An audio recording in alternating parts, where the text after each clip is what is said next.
Hey, what's up you guys, Stoutmeister here, and before I go on with my rant on this news article right here, I just want to give my condolences to the family, friends, and acquaintances of Christopher Roop, who died a very tragic death very recently, as well as give my thanks to Alpha Omegason for making a video raising awareness about this police brutality that happened, leading to Christopher's death.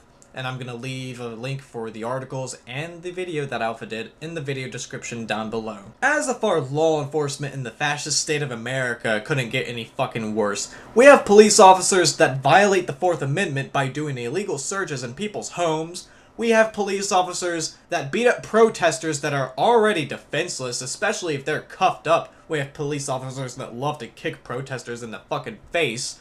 We have police officers that want to arrest gamers for making dark humor jokes on the internet because of a mother taking the joke all too seriously, which almost cost this gamer almost a decade of his fucking life, and if it weren't for the generous donor that helped him get out of jail, he'd still be in jail right now. Now we have police officers that can't tell the difference between a game controller and a fucking gun. That's right, this police officer used the excuse that Christopher had a gun in his hand. That's why she reacted the way she fucking did. To sum up the series of events that led to this tragic conclusion, the father of Christopher Roop was on probation and he violated his probation. The police department got wind of this and 2 officers were sent to the house to address the issue at hand here. Christopher Roop was trying to put on a movie with the Wiimote and he hears a knock on the door. He asks who's at the door and he receives no response. Just to see who's at the door, he opens the door and he just so happened to have a Wiimote on his hand. The police officer sees the Wiimote and she assumes that it's a fucking gun because apparently a Wiimote looks exactly like a handgun, and she becomes trigger happy and she shoots him in the fucking chest. The little sister of Christopher Roop hears this from upstairs and she goes down and she sees her dying brother on the floor, bleeding and crying in pain, and she's crying about what she had just witnessed. The female officer sees the little girl next to the bleeding body. She tells her to shut up, points the gun at her, and just pushes her away from the brother as he's dying. Moments after these series of events that led to this tragic conclusion, the neighbors caught wind of what was going on in that crime scene, and along with the neighbors, more family and friends gather around to see and mourn the death of this teenager that's lying on the floor, bleeding, his future of being in the Marines stripped away from him because of this motherfucker that is so trigger happy that she cannot tell the difference between a game controller and a fucking handgun. Such a fucking shame that anybody can apparently become a police officer. It is bad enough that police officers like this are allowed to have paid administrative leave while the investigation is going on.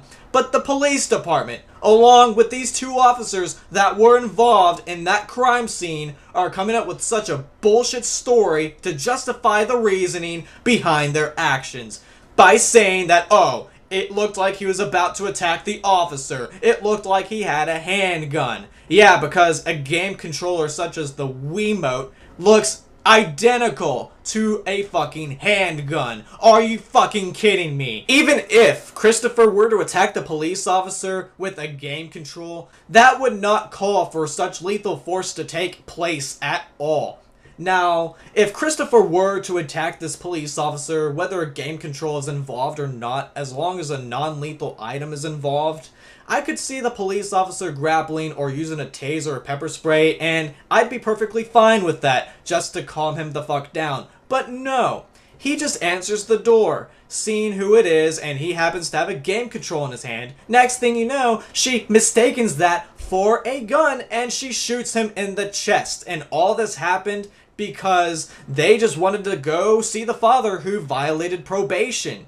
I mean, how fucking disgusting you are. How much of a disgrace you are to the police force. And even worse, your police department just giving you paid administrative leave and just trying to cover their own asses, trying to protect their reputation as servers and protectors of the American people. Such fucking bullshit. If I were in charge of payment and I paid your sorry ass, I would have taken every cent I paid you from you and I would have paid that family back for the damages done. And even then, that would do absolutely nothing.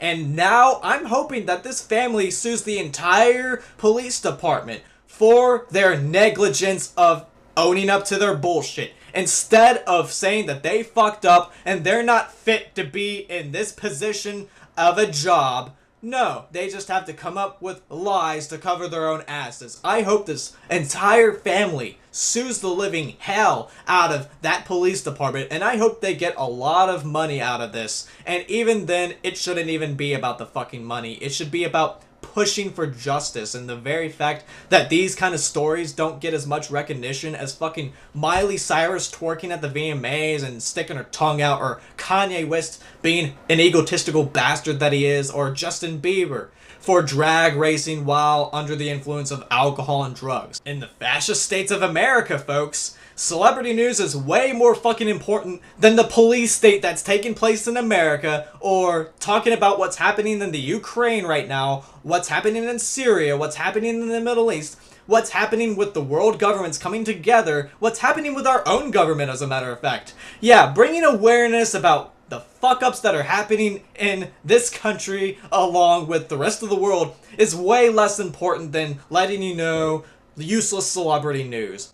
Yeah, welcome to the fascist states of America. And before you know it, I am gonna be arrested and put in indefinite detention for videos such as this. Yeah, fan-fucking-tastic. Again, my condolences go out to the family, friends, and acquaintances of Christopher Roop, and I hope that they can get justice out of this whole thing, and I hope that they can push for more awareness for police brutality, because police brutality is not getting as much coverage as it needs, especially considering the fact that in this country, we are led to believe that the police are there to serve and protect the American people. And the funny thing about this whole thing is that this teenager had such a great reputation of always being there for his family and friends. He even saved a girl's family from a house fire that took place recently. And the very fact that he was about to go into the Marines and serve the American people, yeah, he would have done a way better fucking job at serving and protecting the American people than these officers ever could fucking dream of. Even when he was alive, with the actions that he's done a way better job serving and protecting the American people than these officers have. And no matter how big or small his actions is, way better. Now, that's all I have to say about this news article right here, and if you guys could raise awareness of this story, and not just this story, any police brutality story that manages to hit the internet or manages to hit the news for the little time that it's on the news, raise awareness of it. Use social networking sites to share the articles, the videos such as this, raising awareness of it, because police brutality such as this does need recognition. It needs more attention than the bullshit that we're being fed with the mainstream media right now. Now, that's all I have to say. Take care. See you later.